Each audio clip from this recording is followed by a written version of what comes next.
We teased this earlier today, and this is the Ultimate 216 show. Me and Cecil are actually from Cleveland. We're not from surrounding suburbs. We are actually from the inner city of Cleveland, Ohio.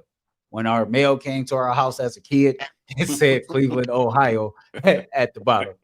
And we try to find different cool ways, fun ways to, tie back our childhood and us just growing up in Cleveland to this show.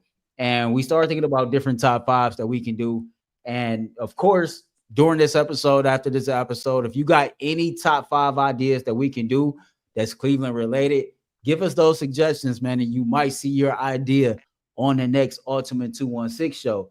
But today, we are going to do our top five favorite athletes to watch in the city of Cleveland who's played for a Cleveland team that's not named LeBron James. And we're going to call this top five in the land. Cecil, we're going to do your list first. Okay. All right. Let's bring up your list. Talk about it. This is Cecil's top five in the land, favorite athletes to watch. You got Omar Vizquel, not a bad choice. Josh Cribbs, Anderson Varejao, Wild Thing, Kenny Lofton, and Boobie Gibson. Talk about your list. Man, well, I got two Indians on there. And I think it's important to know the years we grew up, right? Like we grew up in the 90s, especially the early 90s. The Indians were phenomenal. And they were the Indians back then. They weren't the Guardians, right? They were the Indians. Right. They were phenomenal. So those two guys, shortstop, center field, they were amazing. They were top tier what they were doing. Like Omar's on my list because I would try to do everything he did. The bare hand catches, everything at shortstop was about. Like he was just special. Like to this, 11 gold gloves. He was unreal. And then Kenny Lofton, just one of the best athletes in the game, out in center field doing his thing, climbing walls, stealing bases. It was just a fun time. And I can name Sandy Alomar. I can name Jim Thome. I can name so many guys, Earl Hershiser, like so many guys that were a part, Manny Ramirez, of the early 90 Indians that made that time fun. Those two, they were just so fun to watch. They were amazing when they were playing. So I had to have Omar first, and then my man Kenny fourth. Josh Cribbs. Josh Cribbs is on that's number two. And I almost put another receiver on there. I'll get to him in a second. But Josh Cribbs was just fun to watch.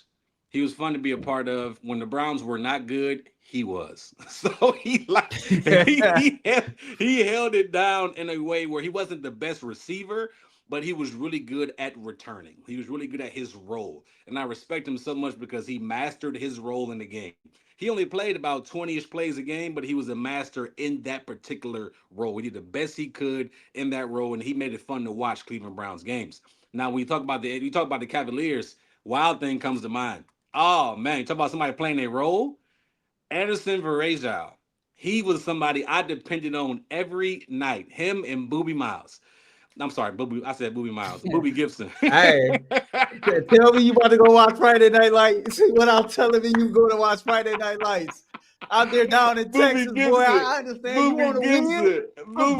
Boobie in. But I tell you what, I like Boobie for a different reason. I like Keisha Cole.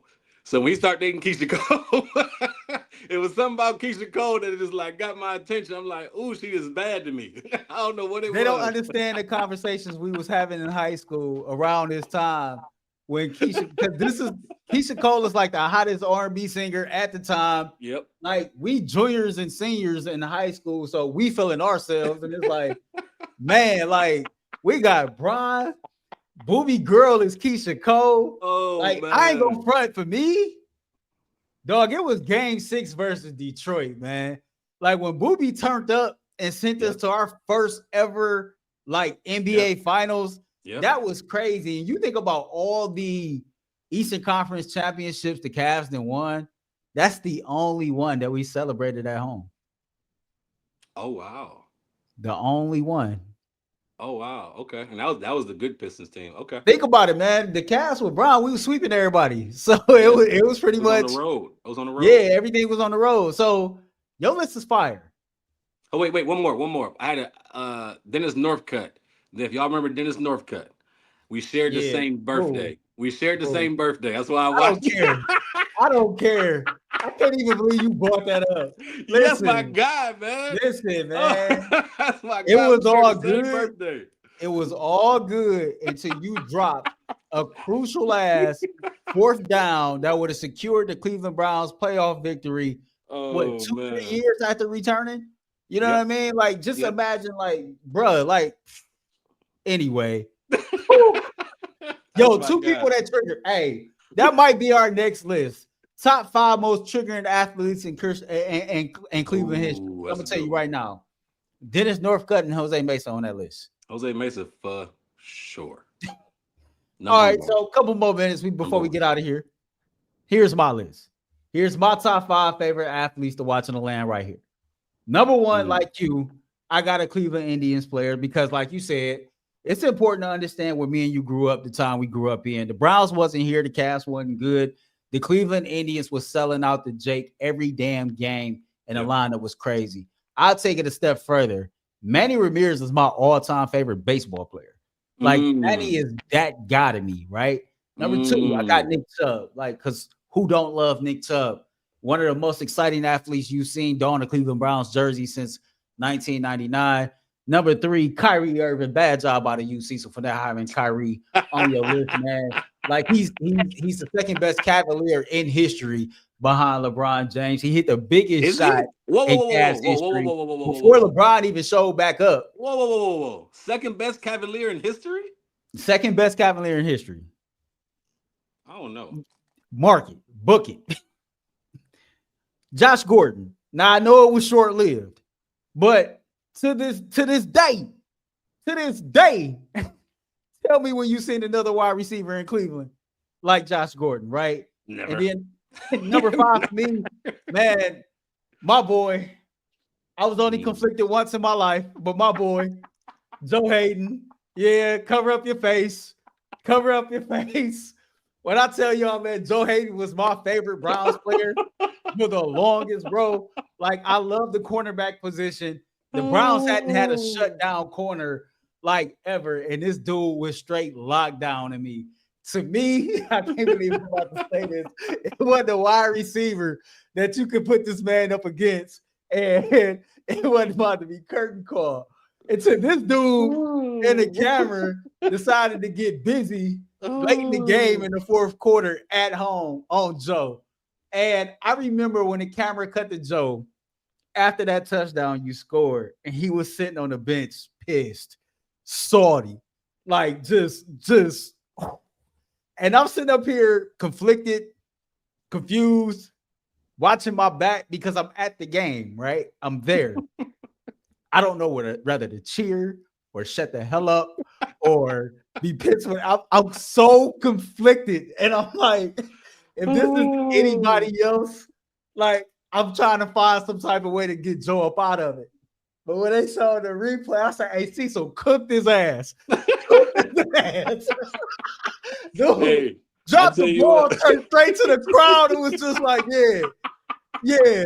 So Joe got to be on my list, man. Joe is definitely on my list, man. One of my favorite Browns players ever.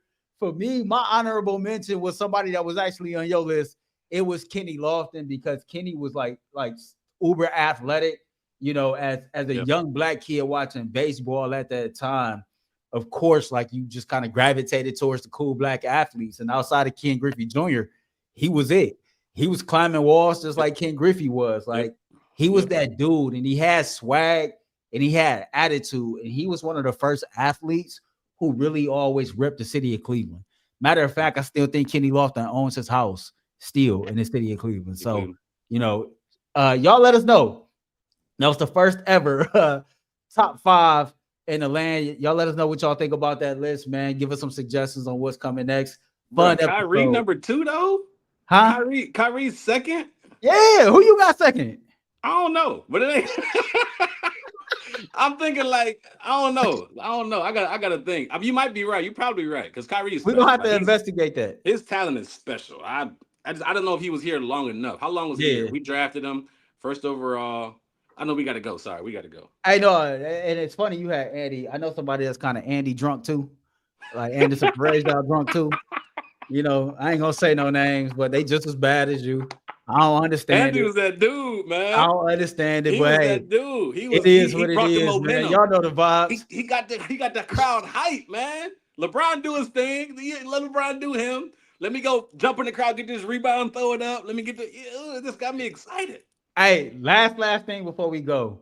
Manny Ramirez last at bat, right? Before everybody know, like when the Jacobs sold the team, it was different. Everybody that was a star player was about to be traded away or not re-signed. And we knew it was coming up to Manny's, I think it was the last game he was playing Kansas City. He comes up his last at bat. Everybody pretty much knows he's leaving Cleveland. And crowd going crazy. He steps away, tips his cap to the crowd, steps in the batter box, hits a home run. That's how you salute. That's how you send off